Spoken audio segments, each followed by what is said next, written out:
Hola i benvinguts. Avui ens endinsem en la indústria tèxtil catalana, principis del segle XX. Un moment d'innovació, bé, fascinant. Tenim fons sobre Sabadell, és clar, però veurem que hi ha connexions globals. Parlarem de gent com Ferran Casablancas, Pau Rodó, algunes patents curioses. La idea és entendre per què va ser una època daurada, oi? I com Sabadell es va posar al mapa mundial.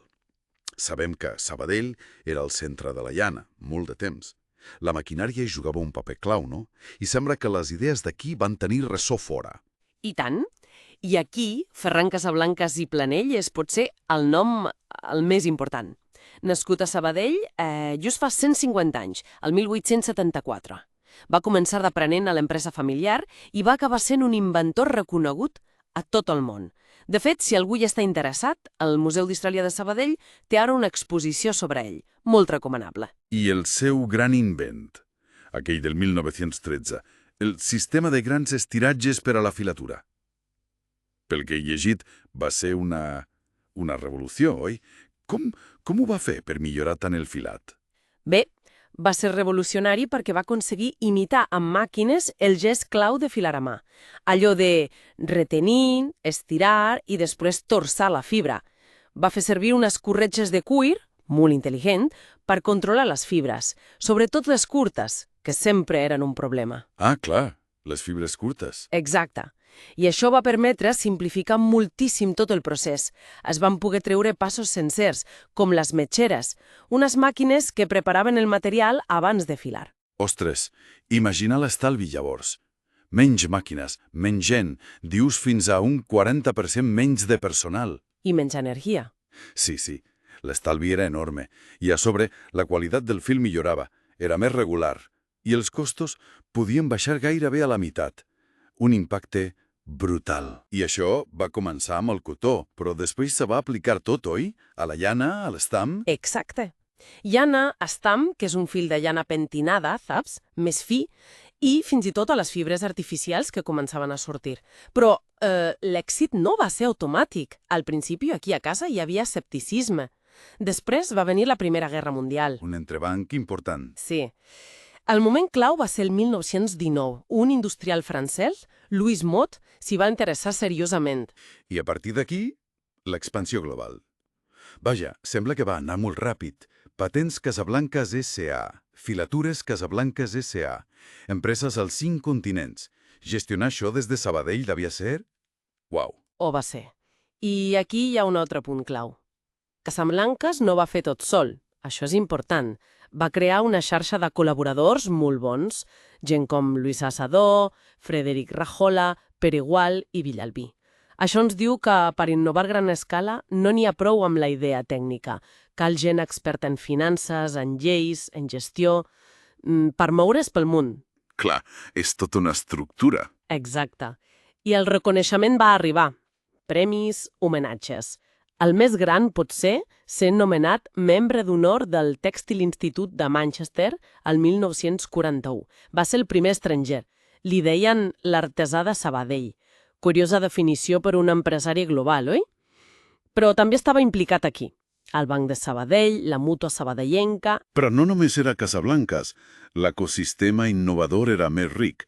M'ha interessat molt la figura de Pau Rodó i Amigó. És un perfil diferent, no? Més de difusió, de documentació, molt diferent, sí, però igualment vital. Rodó, de Badalona, 1870-1950. Era tècnic tèxtil, professor, va fundar la revista Catalunya Textil. En castellà, oi? Per tenir més projecció. Sí, per arribar més lluny. I també d'inventor, Tenia 25 patents. I era un bibliòfil apassionat. La seva biblioteca i arxiu tèxtil és una meravella. 6.000 llibres, 14 idiomes. Es considera de les millors del món. I aquest arxiu, què ens revela? Més enllà de Casablancas, vol dir, he llegit que té documents d'altres inventors, com un tal Ferran Alsina i Parellada, que ja el 1896 va inventar coses importants. Panes, un parordits elèctric... Sí, exacte. L'arxiu Rodó és una mina. Hi ha documents sobre Alsina, sobre les seves patents de panes, aquests teixits com la vellutina, i el parordits elèctric. I també hi ha proves de disputes. Disputes, com baralles per patents? Sí. Per exemple, el cas de Ramon Turner va inventar una màquina elèctrica per picar els cartons jacquard, les plantilles per fer dibuixos als textils, cap al 1909, i va acabar lluitant legalment contra una empresa francesa, Verdol, que deia que li havien copiat. Ah, mira, això trenca una mica el tòpic que aquí només es copiava, no? Totalment. S'inventava i molt, i es defensaven les invencions.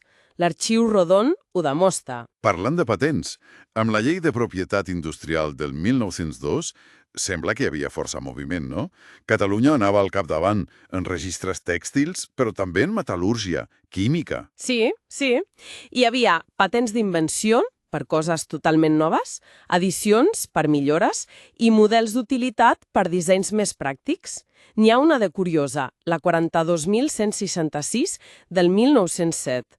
Un tal Joaquim Pujol de Barcelona i dos de Sabadell, Francisco Trias i Francisco Armengol. Volien fer una màquina per filar cabell humà i pell d'animal. Cabell humà. De debò. Per a què? Bé, pensar en el context, Sabadell era el centre llaner, buscaven matèries primeres alternatives, nous processos. Suposo que tenia la seva lògica explorar-ho. Però no va funcionar. Va caducar de seguida, oi? Perquè no van pagar la segona quota anual. Un exemple que no totes les idees, per curioses que fossin, tiraven endavant. Exacte. La innovació és també un camí ple d'intents fallits. I aquesta onada d'invents anava més enllà de filar. També hi havia gent com Pau Alguersuari i Pasqual. Sí, Alguersuari va destacar més en el teixit. Va crear el teixit de ris, el de les tovalloles i un sistema propi per als telers. Tot plegat dibuixa un panorama d'una ebullició creativa molt notable. En definitiva, l'època dorada de la innovació tèxtil catalana no va ser cosa d'un sol home. Casablanca sí, va tenir un impacte global directe, va transformar la indústria. Però altres figures, com Rudon, van ser claus. Formant gent, difonent coneixement i, sobretot, guardant la memòria de tot plegat.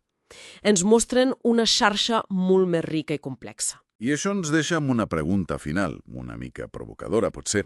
Si una patent com aquella, de filar cabells, que semblava tenir una certa lògica tècnica, va quedar no res per falta de diners o de visió comercial, quantes altres idees brillants d'aquella època se'n van perdre pel camí?